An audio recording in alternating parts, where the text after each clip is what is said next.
There is plenty of drama surrounding the NFL Combine for football-related reasons. But this story involving Georgia defensive lineman Jalen Carter is truly chilling. He could literally go from being selected #1 overall in the 2023 draft to rotting in prison and never playing football again. As a Raiders fan, it reminds me way too much of the Henry Ruggs situation. And it really makes you wonder why people risk it all for a drunken stunt. Allegedly, Jalen Carter was drunk and racing his car with a teammate and friends on January 15th after Georgia celebrated winning the national championship. Unsurprisingly, when alcohol and racing are involved, there was a drunken car crash. The crash killed UGA-O lineman Devin Willock and female team staffer Chandler LaCroix. Two other passengers affiliated with the team also sustained injuries. And according to police reports, Jalen Carter was racing with team staffer Chandler LaCroix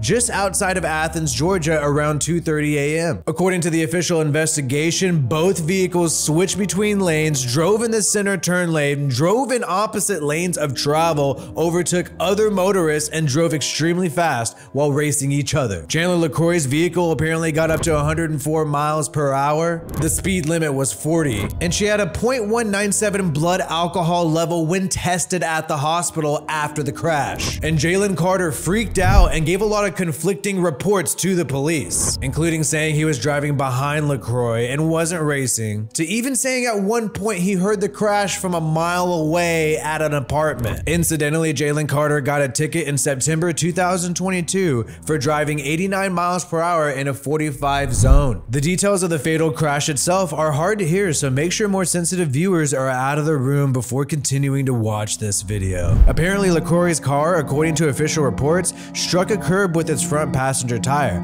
before going on to strike a power pole before another utility pole cut the car in half. Her car then hit a tree and the car spun around clockwise before hitting another tree. Georgia O lineman Devin Willock, who was in her car, was thrown out of the car and died at the scene. LaCroix apparently died later of injuries at the hospital. Former and current Georgia players shared tributes to Willock and LaCroix on Twitter. Jordan Davis of the Philadelphia Eagles says he was heartbroken by the loss. Police decided today to charge Jalen Carter with 2 misdemeanor counts of reckless driving and racing. He was supposed to take questions today at the NFL Combine, but obviously chose not to show up. Instead, he released a statement defending himself. He basically said everyone is getting it wrong and reposting quote-unquote inaccurate information before saying something that sounds incredibly confident and ambitious despite the facts of the case. Quote, "There is no question in my mind that when all the facts are known that I will be fully exonerated of any criminal wrongdoing," end quote. Hopefully he's right, otherwise he can go from being the #1 pick in the 2023 NFL draft to rotting in prison. And Henry Ruggs has not been on a team, not even worked out for a team since his car accident that led to a death in 2021. And if all of these allegations against Jalen Carter are true, he is going to get the same treatment as Henry Ruggs and probably not be allowed to be in the NFL. The difference between Jalen Carter's allegations and Henry Ruggs' allegations is that Henry Ruggs ended up driving into the vehicle of an innocent person and ended up killing them. With Jalen Carter's allegations, he was racing another individual and they happened to kill themselves. And it's really a tragic, unfortunate situation, and honestly, what's happened to the other individuals is more important than what's going to happen in terms of football.